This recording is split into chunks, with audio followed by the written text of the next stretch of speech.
And welcome back to another episode of Key Factors Podcast. I'm your host, Mark Jones, and we are powered by ReviewMyMortgage.com, the largest index of mortgage programs in the nation. And I've got some exciting news to announce as we go through this episode, but it's been about 2 months, guys. As I tell you all the time, this is cheaper than therapy, so I've been spending a lot for the therapist. I'm kidding. But today's discussion, I've got a buddy of mine that I've been looking forward to getting to know even better.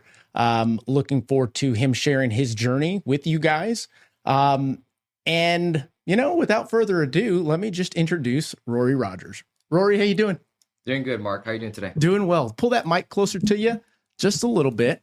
And at the beginning of these discussions, this is the time where you tell us just a little bit about yourself. Most people on this platform maybe don't know who you are. I know you're a badass. You've been through quite a bit and are a top producing realtor in San Antonio, broker as well. Correct. Right? Correct. So tell us about yourself. Start from the beginning, where you come from.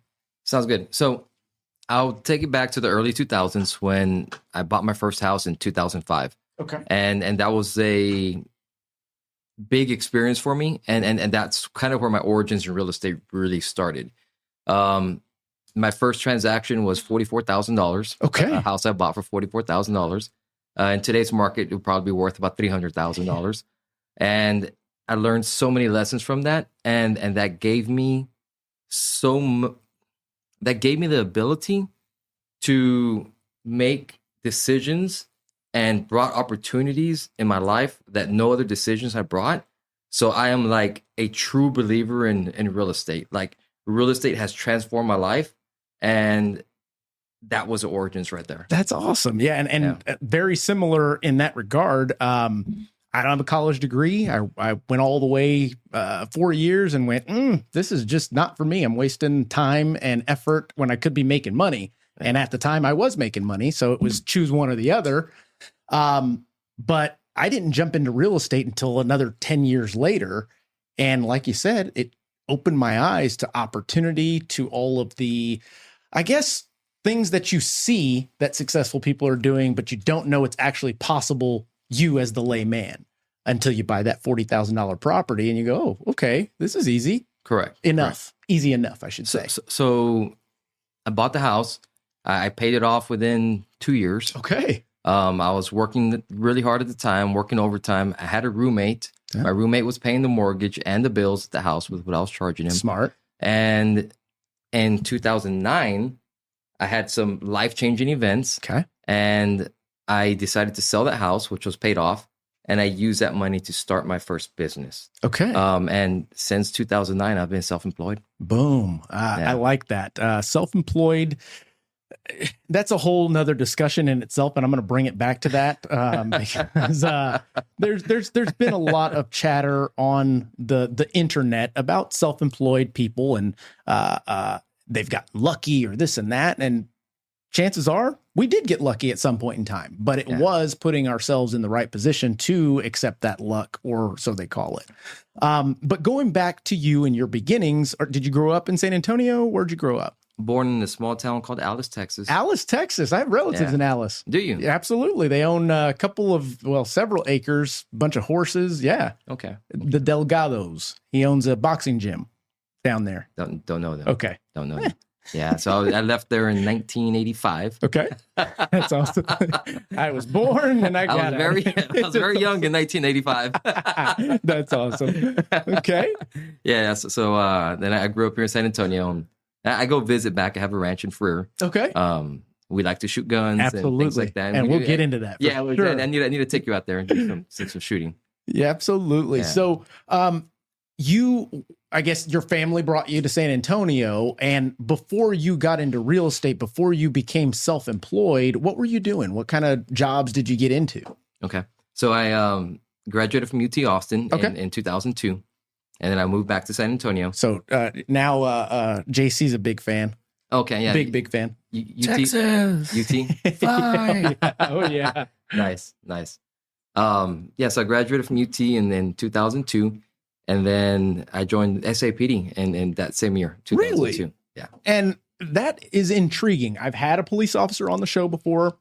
who essentially was a police officer, got tired of making what he was making, giving all the effort. So he started a side business, cutting lawns that grew and grew and grew, still was able to maintain the police officer role, but eventually started making more money over here. What made you decide to do that? I was young. Okay. I didn't have a job. It was a tough economy in 2002. Yeah. And it was a good paying job at the time. And I wanted to be back in San Antonio. 2002. So that puts me at a junior in high school. What areas did you survey? Worked West Patrol for about 5 years. Not like Northwest Patrol, Helotes area. No, well, Culebra 1604, Culebra 410. Yeah. Yeah. So kind of stomping grounds. Yeah. Culebra 410. I avoided him. That's awesome. Yeah. And I was young though. I was 21. I was 21, right? That's and so we would have hit it off and been super cool, guaranteed. Yeah. And then I went to work downtown bike patrol unit. Okay. Yeah. So I worked bike patrol for a few years. So when you were in law enforcement, there's not too many folks out there that are like, well, I'm protecting these streets. Let me go and open a business. Let me go and it just doesn't happen quite often. So what inspired you? What induced you to, number one, buy real estate being that young, and two, shift into the industry, this wild world of real estate? Okay. So I bought that first house in 2005. Okay. And this is pre-2008 market. Yeah. So real estate's going vertical in pricing. For sure. It didn't matter what you bought, where you bought it, what price range, the price was going vertical. I had bought a 2005 Corvette. Ooh. No, 2006 Corvette. Okay. I bought a brand new 2006 Corvette. Hopefully it wasn't red. No, it wasn't. He's like, no, I'm a police officer. I know. It's awesome. And I sold it 6 months later. Okay. Because I was looking at it and I'm like, this is going down in value and real estate's going up in value. And I had it paid off. Okay. So I took it to a dealership off of I-10 and they wrote a check to Red McCombs. Okay. So I took the check to Red McCombs and I got a Tacoma from Red McCombs and cash back. Sure. So I got a truck and cash back, and I took the cash back and I bought more real estate. Boom. Yeah. So that was how it went from one to multiple homes. So you started law enforcement at 21, couple years later, you're now probably 24, 25, making a decision that not only most people at that age, but most people in general could not do. The level of discipline, maybe you knew it, maybe you didn't at the time, but making that decision in the shift to not have the shiny object and work on something that people can't really touch, feel, have yet until you start realizing equity and all those things. So I'll touch on that, right? Because these were all like turning points in my life. Sure. These were all like big decisions.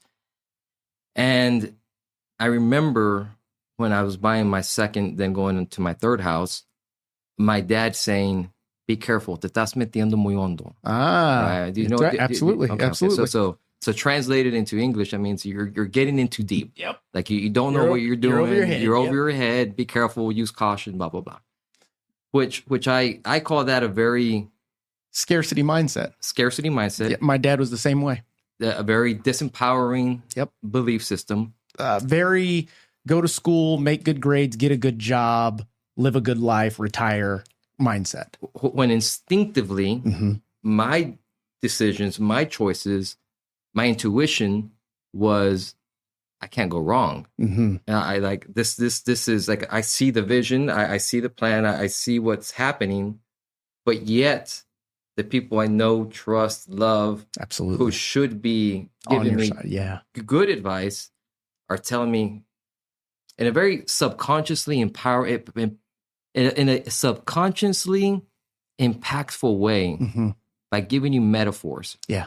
Right. So a metaphor hits differently than just saying, hey, use caution. That you look at your numbers and analyze what you're doing versus speaking in metaphors, which is you're getting in too deep, implying that you can drown, implying like a Correct. very painful, impactful death. Yeah, it brings emotion into the equation. So with the metaphor, it's more emotional, it's more impactful, and it's more disempowering, right? Sure. So something as simple as "te estás metiendo muy hondo," Right. can have a very profound impact, right? Oh, heavy. Yeah. And sure enough, 2008's around the corner, right? And the real estate market starts to slip, right? And here I am, young, sitting on 3 houses, and what everybody was trying to caution me about is now happening. It's happening. It's happening, right? Oh man. But I remember this one house. I still have it to this day, and it's in the Northwest Grissom and Culebra area. Okay. And I bought it off a buddy of mine, which is another great story. But I'll get to that in a second. So I buy this house, and I don't know, must have been 2007-ish. Yeah, it was May 2007. And my intention was to do a flip on it. Okay. So I bought it, I rehabbed it, and I put it back on the market. And in doing so, the market starts to slip. Mm. And we didn't get what I wanted to sell it for. Right. And we kept doing price adjustments on it. And there was a point where I remember telling myself, if we get any offer, I'm taking it. Like even at a loss. Like I was overwhelmed. Time to unload. Yeah. Fire sale. And my emotions were high and scarcity mindset. Right. So for lack of other options, I ended up renting the house. Okay. And I'm so grateful to this day that I didn't sell it, that I didn't accept an offer. Yeah. Exactly. That those lowball offers didn't come in, and I didn't accept it, because it has turned into probably one of my best investments to this day. That's awesome. Yeah. That is awesome. And just like I was saying a bit ago, in regards to folks being self-employed entrepreneurs, we take risks. They don't always pan out. They're not always something tangible, but the one thing in the equation is that little bit of luck. And is it luck or is it destiny? Who knows? But something didn't allow you to take that lowball offer, didn't allow you to just fire sell it. And you went with, I'm just going to rent it out, see what happens.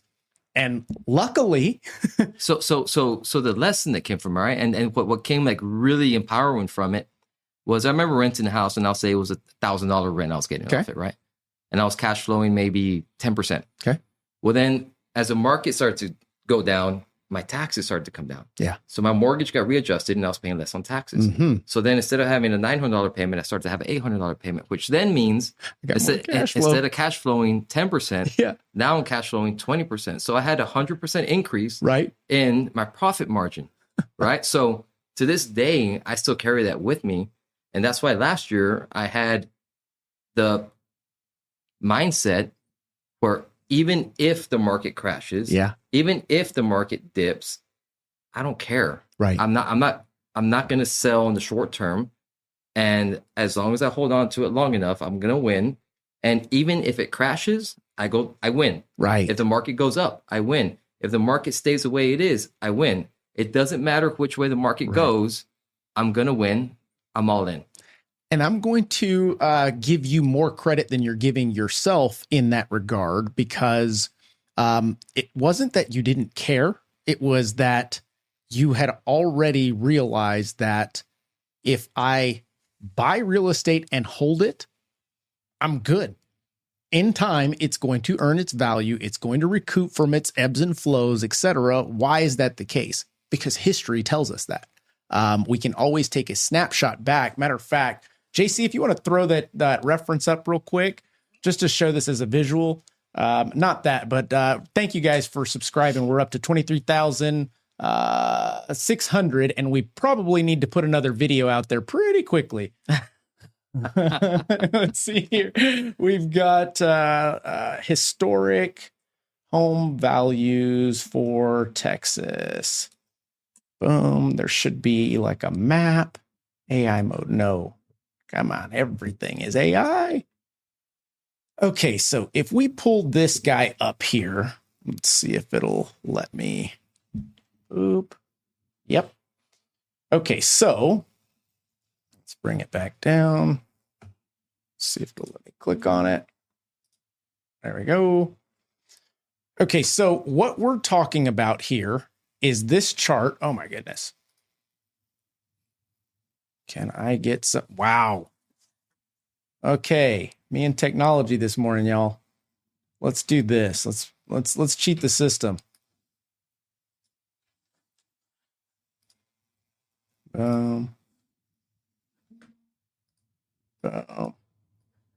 Take that, system. We got it. Okay, so what I'm discussing here is this one only goes back to 1992, but if you go all the way back to 1970, I think it's something like that, when they started tracking this information, you'll see that, yes, we have had a, let's call it a downfall in real estate being in Texas, but it was a short period of time from 2008, which that's what you're talking about, which really didn't hit until 2009. And then lo and behold, we started trucking right back up. So my point that I'm making here, and you can kill that, JC, is, who was it? Warren Buffett said it. Don't wait to buy real estate, buy real estate and then wait. Yeah. And that is literally the lesson that you lived and are now able to tell people and encourage your clients and everybody else. So speaking of that, the only time I don't recommend buying real estate is if you're going to be in a property short term. Right. Agree. If you're going to be in a property less than a year, you're going to be in San Antonio, you're graduating from college and you're going to get out of town. Correct. You're going to, do something and bail out of town. That's one of the very few situations that I recommend renting. Yeah. Other than that, I'm a buyer. That's literally what I wrote a customer yesterday. Yeah. She said, should I rent for one more year? And I said, the only time I ever recommend somebody to rent is if they are leaving the state within the next year. Yeah. And even in those cases, let's do the math, because at the end of the day, hey, if you can hire a management company at 10, 20% and you're still breaking even, somebody's filling your piggy bank for you. So that leads to the next thing, which is, what is that individual's mindset? What are their goals, right? If they don't mind hiring a management company to manage it, if they're not going to get overwhelmed with maintenance calls, if they have the persona, the personality, the mindset that fits the entrepreneur mindset to be able to be a landlord, then by all means that fits them. But if it's somebody who is high stress, somebody who doesn't like responsibility, somebody who wants a very chill lifestyle, may not be for you. It may not be for you. And it's not for everyone. Yeah. Even the concept of being an entrepreneur, self-employed, it's not for everyone. Yeah. But that doesn't mean if you have a dream, if you've got something that's just burning inside you that you need to do it, because you can and I say this quite often, but it makes sense in the instances where I use it, because I give people advice when they ask. And they'll say, I've got this idea, or I've got this business, and I ask them first, what are you currently doing? Oh, well, I'm working at USAA, or I'm working here, or I'm working there. Let me ask you this. A year from now, 2 years from now, could you go back to that job? Like, would they take you back? Oh, absolutely. Yeah. Then what the hell are you waiting for? Yeah. Because I can tell you 2 years from now, when that opportunity passes you, you may regret it for the rest of your life, not just 2 years. So something I always say is, opportunities have a lifetime, and you got to take advantage of the opportunities within the lifetime of the opportunity. Ooh. Yeah. Can you say that one more time? That's strong. I've never heard that. That's very strong. No? Okay. Never. So opportunities have a lifetime. Yep. And you have to take advantage of the opportunity within the lifetime of that opportunity. Wow. Yeah. Okay. Guys, put that on a t-shirt. Yeah, absolutely. Yeah. So at what point did you dive into real estate? Because we're not going to fast track, but we're going to get all the way to the point to where you're now a broker, and we know that you don't just flip a switch and now you're a broker. So what was that transition like from police officer? And did you go from police officer to realtor directly? So no, I sold my house. Okay. I ventured off in a couple of different businesses. Sure. And then I was at a point in my life where I said, I really need to figure out what's the long game. Okay. And I reflected and I said, okay, what's been the most impactful thing in my life, and it was real estate. Okay. It was what gave me the opportunities to open businesses. It gave me the opportunities to leave careers. It gave me a very strong foundation. And that's when I said, I thought to myself, well, I know it. Like, I instinctively know real estate. I know how to generate income and money off of buying and selling real estate. Right. And I had dealt with a handful of realtors, and I'm like, I can service my clients better. I can than do they that. can. That's right. I can do that. I can do that maybe a little bit better. Yeah. Maybe a little That's bit awesome. better. Yeah. That's awesome. And we hear that quite often too, the experiences that we've personally had and going, wait a minute, you made how much? Yeah, exactly. Oh, okay. And initially when we get into it, matter of fact, I'll stop there. Initially, when you got into it, was it what you imagined it would be, or was it a little bit tougher than you had anticipated? To this day, I still struggle with, am I in sales or am I in service? Oh, Okay. yeah. Because I've had a perception of salesmen being grimy and being pushy and being after their interest versus their clients. Absolutely. Right. But at least the perception, for sure. yeah, correct. Or the perception from the consumer. Correct. Right. Yep. And instinctively, when we come across as being too salesy, the consumer puts up their guard and throws you in that telemarketer bracket. That's right. Right. And in my mind, as long as I am coming from a service perspective and I'm watching out for my client's best interest, then it makes it a lot easier for me to have those talks and communications and advise my clients. That makes sense. That makes perfect sense. And when you first, so what year did you jump into real estate? As a real estate agent, probably about 2012. Okay, same year as me. Yeah. Yeah.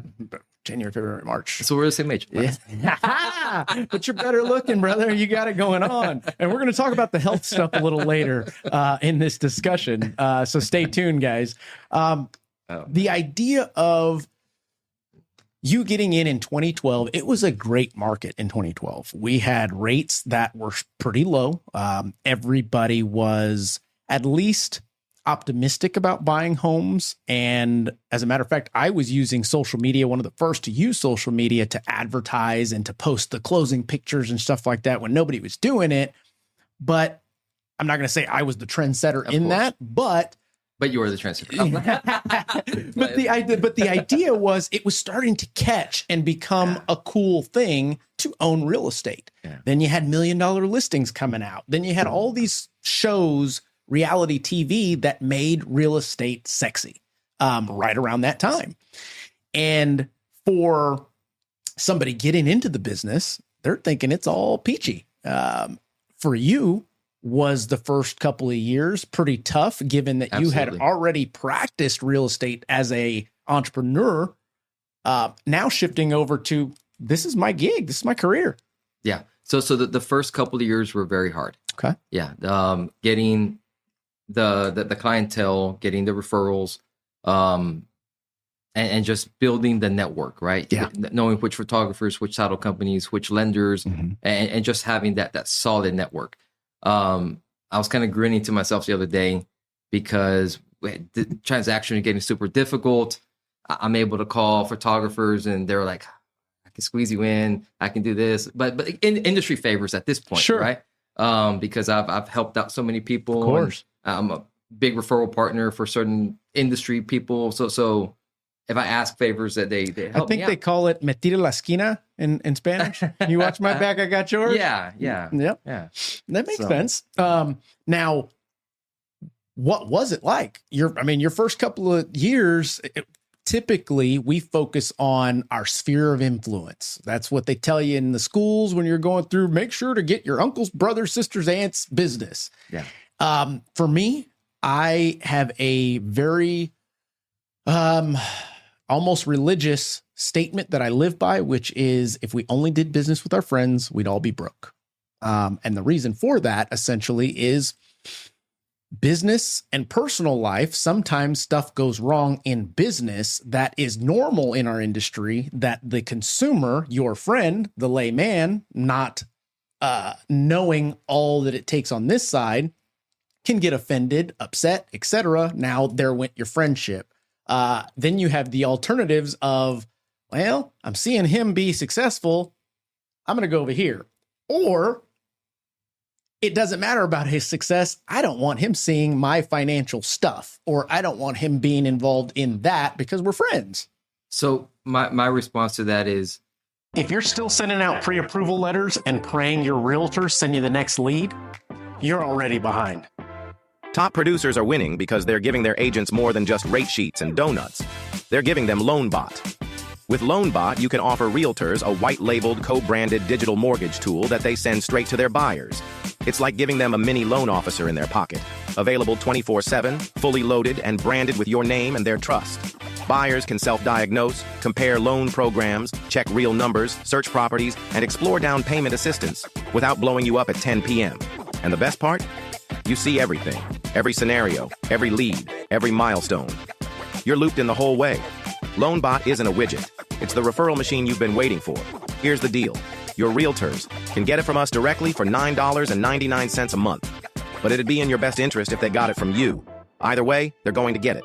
White labeled, co-branded, transparent, and more. Sign up for your demo with our team of innovators. we are in an industry that's constantly pivoting. Yeah.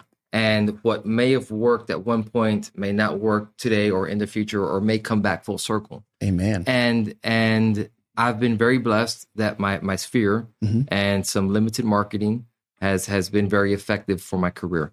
And then I've built my past clients into future clients and into referral partners and things like that. And referrals Sure. is my business to this day. Yeah. Which organically is it's a lot of squeeze for the, it's a lot of juice for the squeeze. Sure. Right. 1000%. Yeah. Yeah. And we know that the conversion rate on referrals is going to be substantially higher than the conversion rate on online leads. That's right. You know, or cold calling or all these other things that people do to generate business. Absolutely. So I've been able to build my business around a business style that's very comfortable for me. Yeah. Right. And that's what I like. I don't like cold calling, right? I don't like door knocking. Right. I like having genuine relationships with people that know that I watch their back. If I say something, it's because it's credible. Right. And if I don't know it, I mean, we find the lenders, we find the title companies, and we get to the bottom of it. And I love that you said, if I don't know it, I'll get the answers, basically is what you're saying, instead of just telling you. Absolutely. Because still to this day, I would consider myself a very well-versed mortgage professional, guidelines to all the shit that has hit the fan in the past that we've had to scrape off the ceiling and fix and still get it to the closing table or not. But there is a ton to be learned, and there's no way to know it all the time. And it's constantly changing. Constant. The one thing that's constant in our industry is change. And just because it worked yesterday doesn't mean it's going to work today. Right. And I've had people say, I don't know how you bought X amount of houses because after, this or this, that's illegal or that's, I'm like, no, it's not. I just, just change different programs, or I do this or I do that, more you know. Yeah, exactly. Like, so I'm at a different level. That's right. I know certain things that you don't know because you've never been down the road I've been. Yeah. That's factual statement. And and it's very difficult at times with that statement to articulate that to someone that is trying to give you this advice or give you, matter of fact, more times than not, it's somebody that's trying to figure out how you did it, but themselves, like you said, haven't been through it. So they can't fathom outside of what they know currently. And that's why we're doing this. That's right. Right. Because you have a hunger to get to another level. Absolutely. And the same thing, I caught myself talking to a client the other day and I said, I told this client the same thing 3 years ago. I'm like, Wow. I need to grow. Wow. It's time. That's awesome. That's awesome. At least you recognized it. Yeah, They didn't. Good thing. maybe. I don't know. I guarantee they did it. I think I called myself out. That's awesome. Well, see, and you're able to do that with the experience that you have. Yeah. Where many may not have. They might have fumbled it up, and who knows. Now, as you were going through your real estate career, year one, I mean, shoot, you've been in literally the same amount of time as I have. We really haven't gone through crashes, so to speak. We've gone through ebbs and flows of interest rates going up and down. This past couple of years have been pretty difficult, not impossible. But going through your career in real estate, what were some of the challenges that you went through? Challenges. I mean, pretty broad question, so you can bring it any which way you want, and I'll roll with it. Okay. Well, I'll just be transparent with you. Please. The biggest bomb dropped on me Okay. was divorce. Okay. Okay. Well, let's Yeah. talk about that. Yeah. And when you say divorce, I know that is that word in itself brings a lot of emotion. It brings a lot of animosity sometimes, and sometimes it brings a lot of relief. Let's be honest. Brings a lot of happiness. Right? Happiness and joy. A matter of fact, that's one of the things that I joke with customers, and they'll say, "No, I'm divorced," because we have to ask. Yeah. Marital status. Oh, I'm divorced. Happily divorced. And they always chuckle. Why? I don't know, but it's just something that we can kind of level with as human beings. We know that it probably was difficult more times than not. Yeah. And it's time to just laugh about it. So with divorce, right? Yeah. We had to fight over the business, or we had to negotiate Sure. over ownership of businesses, plural, Sure. right? Properties, plural. Children, Yep. twins, plural. So there was many things that had to get negotiated and settled upon, and it was a major disruptor. Like it was costly and emotionally draining. Yeah. Financially For sure. expensive, and negotiating over the real estate as well was a big part of it. Yeah. And so many lessons learned there. And that was why as well, another lesson in real estate is if I can still come out ahead after taking a 50% hit on my real estate, I'm all in moving forward after this. That makes good sense. I mean, that Yeah. is, a matter of fact, that's a good analogy. Yeah. Like we were talking about analogies and the concept of utilizing that for impact. Yeah. That's a good analogy right there Yeah. and I don't know if it's something that the listeners out there can imagine what you went through for that and understand what you just said. The idea and concept of I've invested in real estate, doing great. So I continued to invest in real estate and then got hit upside the head with a divorce that we're in Texas, 50-50, baby. Yeah.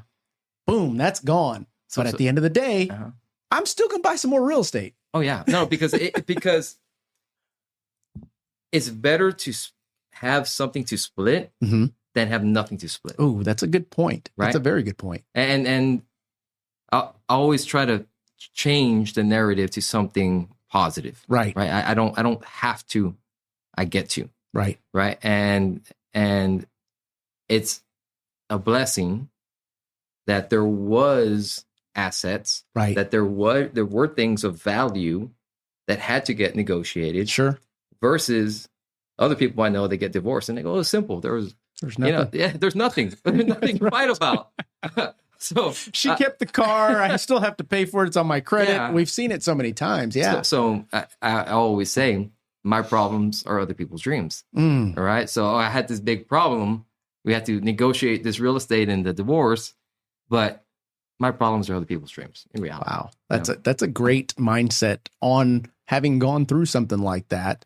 And with that being said, on the divorce, how did that additionally impact your career? Because were you already in real estate when this took place? Yeah, Not the buying side, but practicing side. I was in the practicing side, and I was at the peak of my career. Oh, wow. Yeah. Okay. I was at the peak of my career. I was at 50 transactions a year. Wow.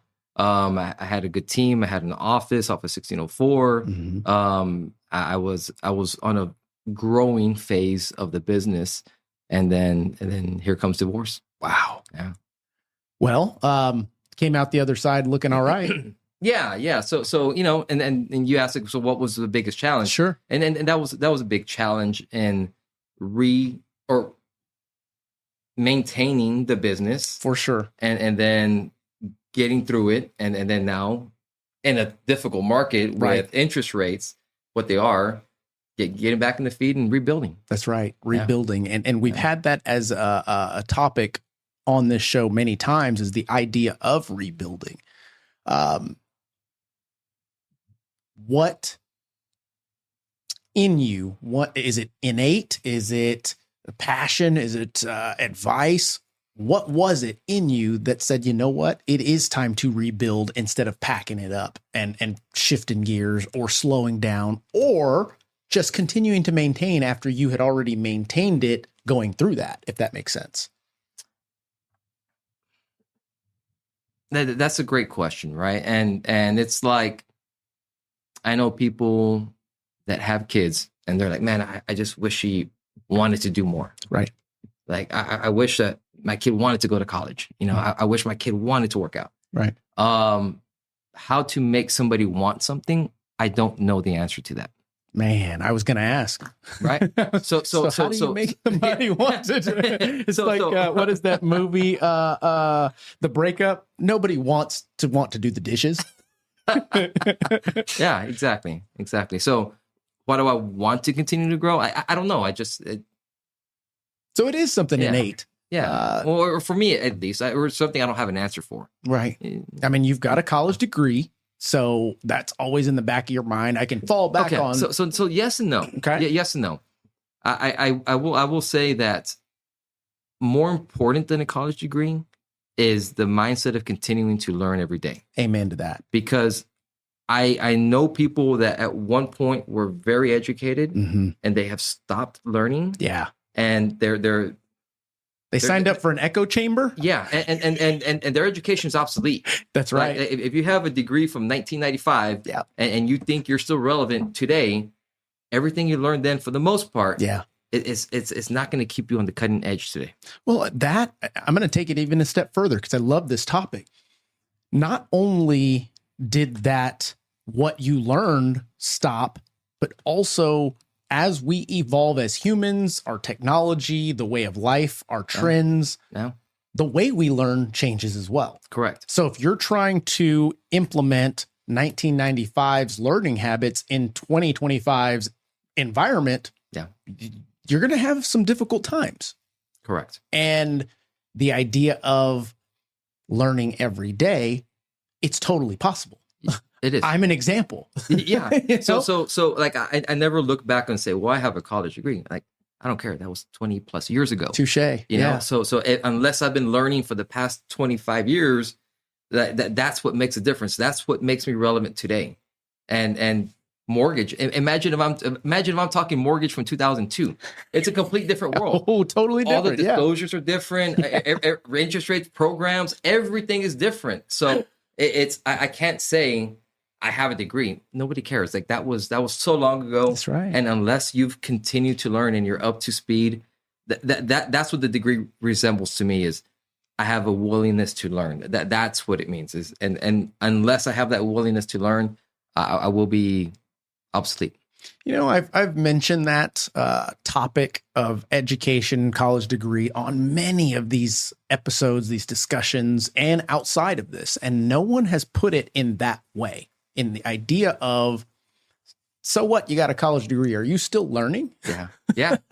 Because that is, in my opinion, now thinking about it, more important than the degree itself. But if you are, let's say, utilizing the fact that you can get through college as a mindset of, I can get through this next endeavor. Yeah. I totally see that. Yeah. Totally. And if anything, it's a confidence challenge. And I do this with my children, right? We'll get on the bikes and we say, okay, last time we did 10 miles. Today we're doing 14. and I'm building their confidence, right? So Right. if heaven forbid they ever need to get on the bike and do 20 miles, they have the confidence that they can do it, right? That's awesome. And that's what college is, right? It's a challenge.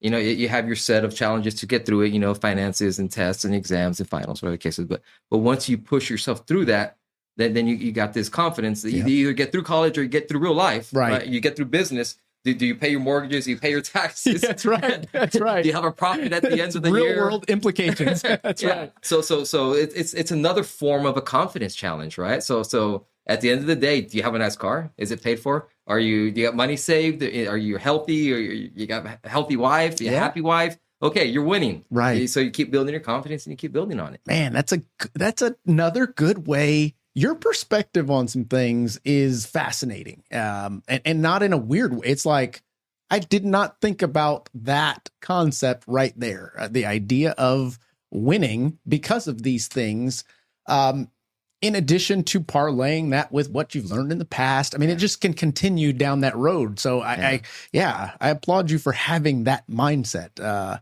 Ladies and gentlemen, that's a rare breed right here. Rare breed. Thank you, man. Thank you. Yeah, for sure. So let's see. JC, how long we've been going? About 30 minutes, 40 minutes? 39:25, almost hitting 40. Okay. That being said, we've gotten to learn quite a bit about you thus far. Is there anything that I'm not asking in regards to your real estate career? We've gone to what you've learned. Biggest learning experience is getting through that divorce and being able to not just maintain, but coming out of it with the mindset of, all right, how do I rebuild? Because staying here, it's just not in my DNA at the moment. Is there anything, well, let me ask, we talked about challenges.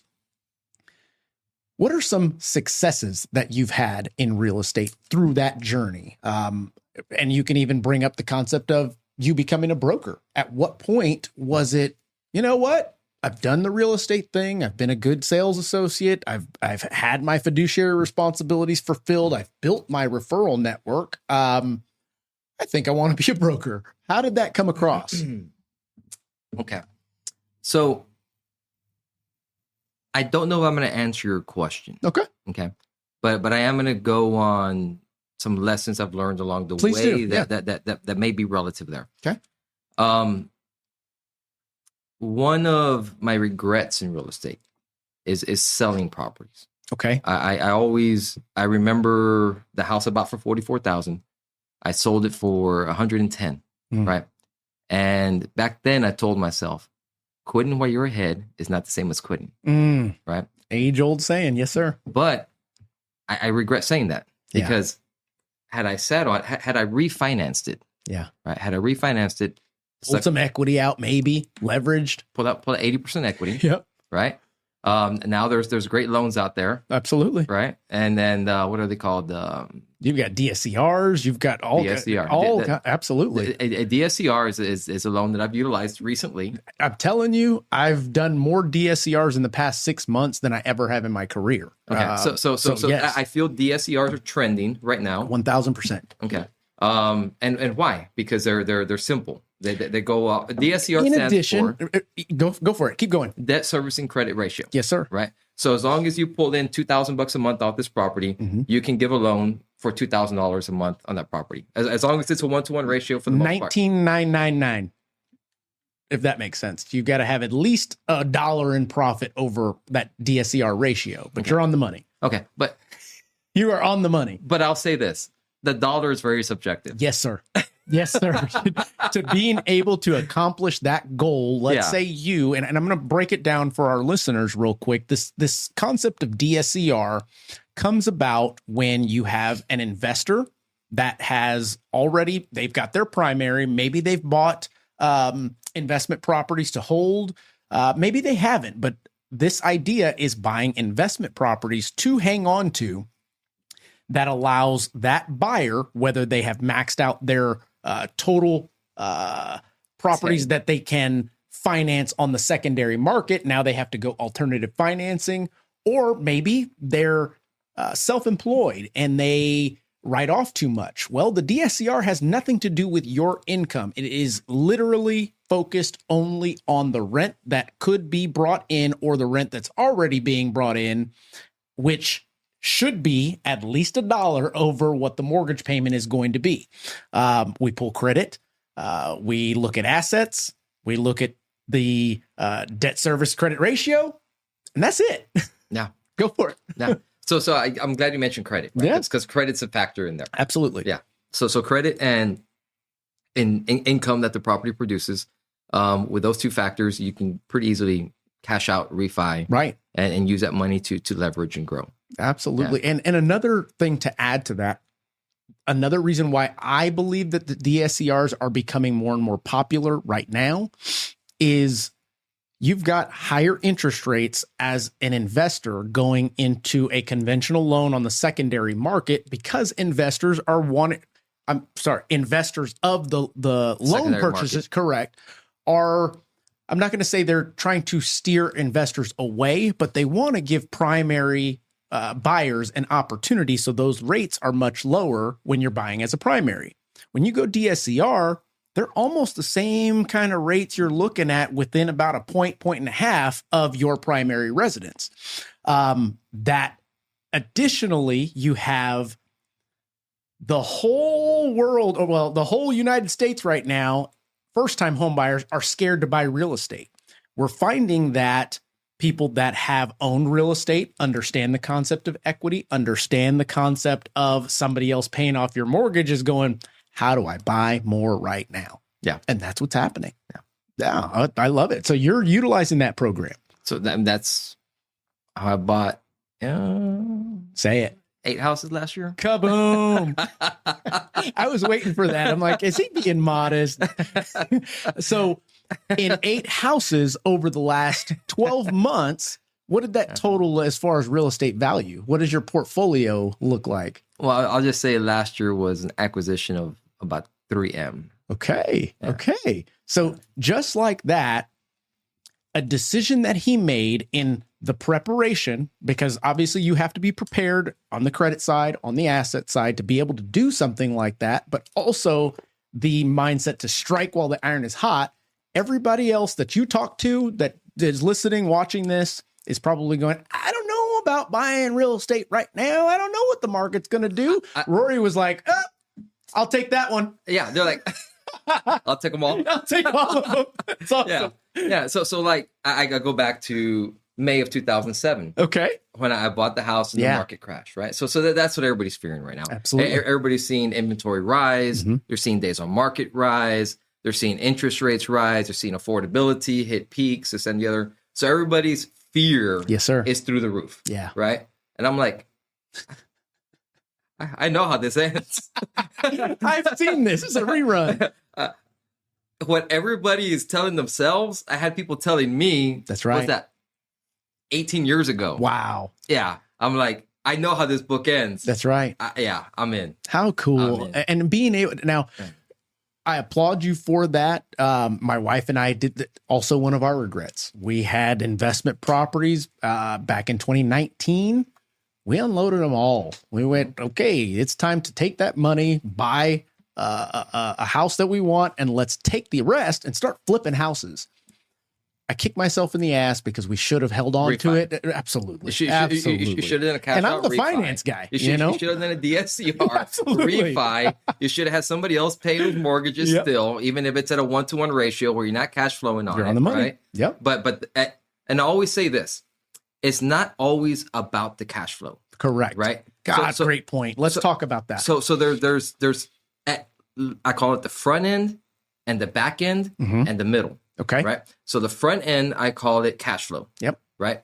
On the middle, I call it you're collecting $2,000 a month. You're rolling that $2,000 over a month into paying your mortgage. Mm-hmm. So that means in the middle, you're having at least some principal reduction depending on where you're at on your motorization table. That's right. So it's either $100 a month or $1,000 a month, whatever it is. But somehow or the other, you're using somebody else's money to put equity and on your side of the balance sheet. That's a great point. So front side is cash flow. The middle of the transaction is just going to be what I was talking about right there. Even on the you have principal reduction. Correct. Right. Kill the P. On the back side of the transaction, as long as you're an entrepreneur and you have some taxable deductions. Absolutely. Right. Yes. And if you don't, contact a CPA. Contact the CPA. I'm not going to tell you how to do your taxes. That's right. That's right. But, there are many creative ways to mitigate your taxes. Absolutely. Right? So on the front end, you do the deal right. You cash flow a little bit. On the middle, you're having some long-term equity principal reduction. On the back end, you have some tax write-offs. And historically, give it some time. As long as you hold on to it for more than a year. Absolutely. Ideally 20 years, ideally 30 years. Yeah. Ideally buy when you're in your 20s, right? And then you're going to have some great appreciation as well. And that's the cherry on top. So that's 4 different ways of building value and equity and everything else. And to add to what you're talking about here, I had my CPA on here several episodes back, and he went into pretty good depth on how real estate is the number one way to shield yourself from paying taxes. I'm not going to get into it. If you want to listen to it, go back to that, and by all means.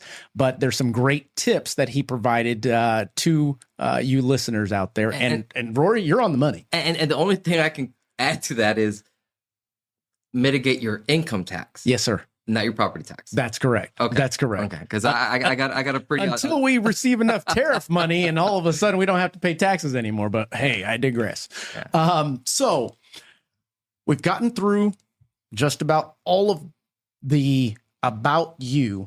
I want to share this last, let's say 10, 15 minutes or so, talking about today's market. We always want to bring something of current value to the equation for our listeners out there. And right now, I am still seeing grumbling of the market slow, still seeing realtors and lenders getting out of the business silently. In essence, they are portraying that they're a lender, but they're really working over here right now. Mm-hmm.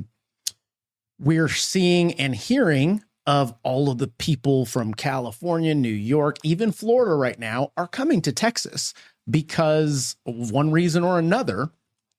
And for me, I remain optimistic. I shift with the market, kind of like how we were talking about. If first-time home buyers are a little reluctant to move forward on purchasing, okay, then I'm going to focus on the ones that want to be focused on, which essentially is going to be those investors. Is that a MacBook? This is an iPad. AirDrop it to me. I'll throw it up on the screen. All right. Boom, boom, boom. I'm going to AirDrop this to you right now. Let me make sure I can do AirDrop everyone. Boom. Mark's Mac. Boom. Got it. Save. JC, if you want to pull up the references, we've got this coming on the screen. Pulling the trigger. Get rid of that. Okay. Can you see it? Yes. Bang. Okay. All right. What am I looking at here, Rory? All right. So we're looking at current inventory of homes in the San Antonio market. Okay. Okay. And this goes back just to prior to COVID. Okay. And we want to look at the chart. Yeah. That was right about there. Okay. Right Very good. There. So 2021, 2022, we see inventory is under 6,000, right about 5,000. Yep. And prior to COVID, to that 2020, we're at about 10,000 homes on the market. Mm-hmm. So prior to COVID, we had 10,000 homes on the market. During COVID, we had half the inventory, which led to prices skyrocketing, right? Yeah. Supply demand. Amen.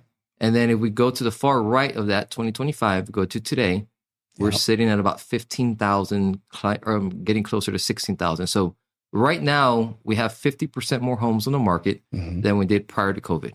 Yep. Yeah. So why are buyers not coming out of the woodworks and snagging up these deals? It's because affordability. Absolutely. Right. I'm gonna do twofold. Affordability is the MO, is the initial shock of 2 years ago, I could buy this house, but now I can't. Why? Interest rates, this, that, insurance, all of the factors. Yeah. The second piece to that is the mindset, the idea of looking at the right now versus the big picture of it. So fear, essentially. Correct. Yeah. Correct. So we're in an interesting market, right? Because typically when inventory rises, prices come down. Correct. And buyers level out. That's right. the supply. Yep. Affordability, that the higher interest rates. Yeah. It's we're seeing less buyers into the market. You know it. Mortgage applications Absolutely. are down nationwide, not just here in San Antonio, That's right. nationwide. And inventory is rising, right? So at some point there has to be a pressure point, Right. where Prices start to drop. But when? Yeah. Because we Well- haven't seen it. And when I say haven't seen it, I don't want people to get the impression that homes are not being listed lower than what they were, because they are. But were we too high, incorrect expectations in 2020, 2021, overinflated? 2020, 2021 screwed this market up quite a bit because those interest rates were down for too long. And it gave not only false impression of what the idea of owning a home is, but also the idea of I can buy a house and sell it 2 years later and make all this money. Yeah. That wasn't the intent of buying real estate initially. I had people selling a house a year later with tons of equity. Yeah, And that's not that's not a healthy market. that's correct. That's not a healthy market. I agree 100% with that. So that being said, given the climate of our industry being so many listings, and I don't think that they're going to stop, it's going to continue to increase. And I feel as though we may still hit a recession here in the coming months, which to me, I hate to say it, but it's probably necessary to kind of correct things from where we inflated and overinflated, injected all this capital and all. I can keep going on, but go for it. There's 4 things that make a house payment. Okay. Principal, interest, insurance, and taxes. That's right. Right. So going back to 2008, Mhm. if values go down, I win. That's right. Right. Because I'm not going to sell. Mhm. I'm going to sell in 30 years. You're going to pay less taxes. I'm going to pay less taxes. Right. So I may pay more in interest, right? But I'm going to pay less in taxes. Yeah. So I'm fine with it. Like Mhm. I see a winning situation. They like no matter which way that chart moves, I win. That's right. And I win because I'm not going to sell. And that in itself is a pretty powerful statement for people out there to digest, because some are going, well, some similar to stock market. Yeah, You correct. saw it happen recently where the stock market tanked. Why? Well, it only tanks because people start selling out. Correct. So and going back to when do you buy real estate? You buy real estate as long as you're not going to sell within the next year. That's right. So if you're going to be in this long enough, if you're going to be in this longer than a year, I don't care what the inventory is. I don't care what the rates are. I don't care what the payment is. There's going to be adjustments, right? Rates may come down. They may not come down, or inventory may come up or down, or prices may be adjusted, or whatever the case is. But no matter what happens, you recognize the opportunity and you capitalize on it. Amen. And whether that opportunity is you're paying less taxes, Yeah. or whether that opportunity is you get a lower interest rate, or whatever that opportunity is, you recognize it and you capitalize on it. Amen to that. Wow. Yeah. Man, Rory, this has been a great discussion. I've gotten to learn quite a bit that I did not know about you before. Thanks, man. And I'm And impressed. I was impressed even prior to us jumping on these mics. But now it's like, okay, I understand this guy. It's good shit. Thank you. Thank you. Now, to cap off this discussion, is there anything out there, being that you have plenty of experience, not only entrepreneurship, putting your money where your mouth is, essentially investing in yourself, taking that risk over and over, even after going through divorce and taking half, becoming a broker. I'm sure there's plenty of trials and tribulations that you've gone through with that. With all the experience that you have absorbed thus far, what is some advice that you would give to a realtor out there? Because let's face it, there's only 1% that is 1%, if that makes sense. Yeah. The rest are trying to figure it out. And some get discouraged and get out. And some jump on key factors and they listen to what Rory has to say and they go, you know what? Let's fucking go. So for me, what's been extremely impactful for me is being around people like you, right? So before we started this podcast, I asked you like about your businesses and things like that, and it's I call it a paradigm shift. Okay. Right, where I once had somebody say, if you want to destroy somebody's vision, give them 2. Ooh. Right. That's very disempowering. Yes, sir. Right. That's very disempowering. So if you had that belief system, you wouldn't have your podcast, you wouldn't have your mortgage business, you wouldn't have the business setup that you have in your life if you genuinely, truly believe that was true. Right. Right. So hanging around people like yourself that are successful, that have multiple businesses, that are growing, that are thriving, that despite the economy, that despite the mortgage applications, despite the interest rates, despite this, that, and the other, you're progressing, you're thriving, you're growing, and you're adapting, Right. you're learning, right? Like learning how to set up this podcast and get it out there. And, What a pain in the ass that was, right, JC? and making A those, fun pain in the ass, that's for sure. Amen to that. It's been a trip. making the phone calls, setting up the appointments, getting it done, and just being fearless and embarking on it, right? Right. Despite the criticism, despite Absolutely. the negative, despite it all, just That's right. just making it fucking happen, dude. Yeah. And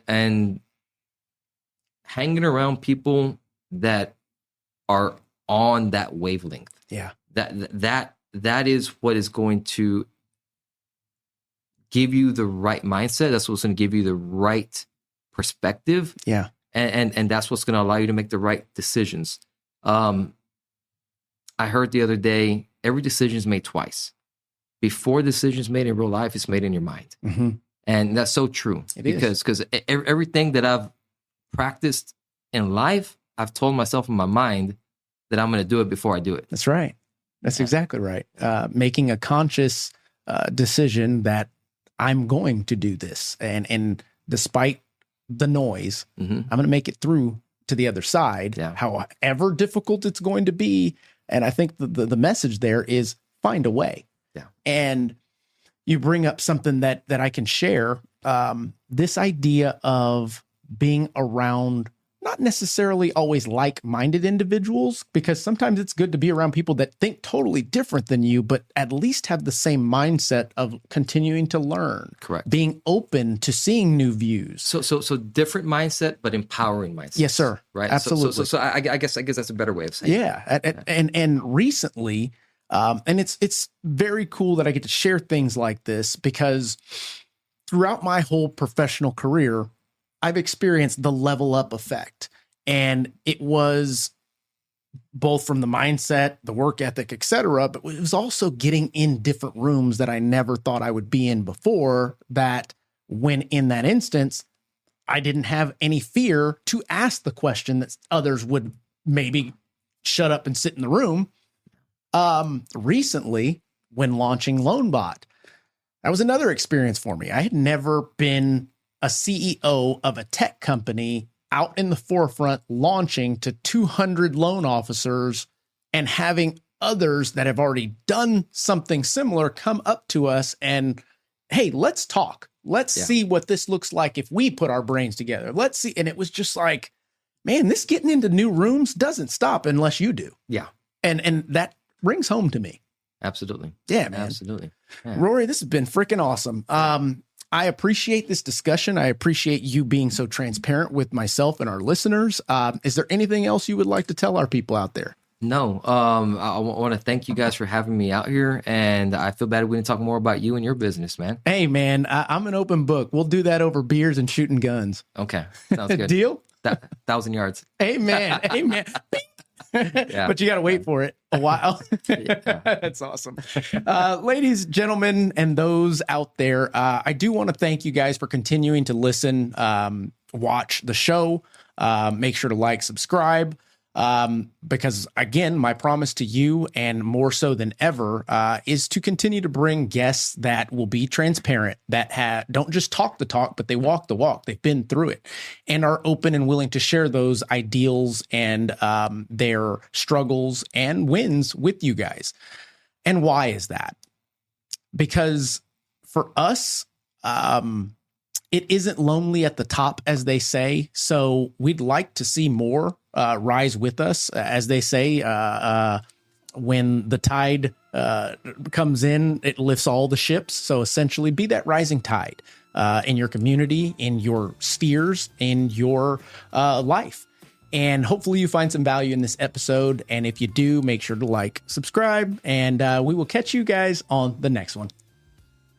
If you're still sending out pre-approval letters and praying your realtor send you the next lead, you're already behind.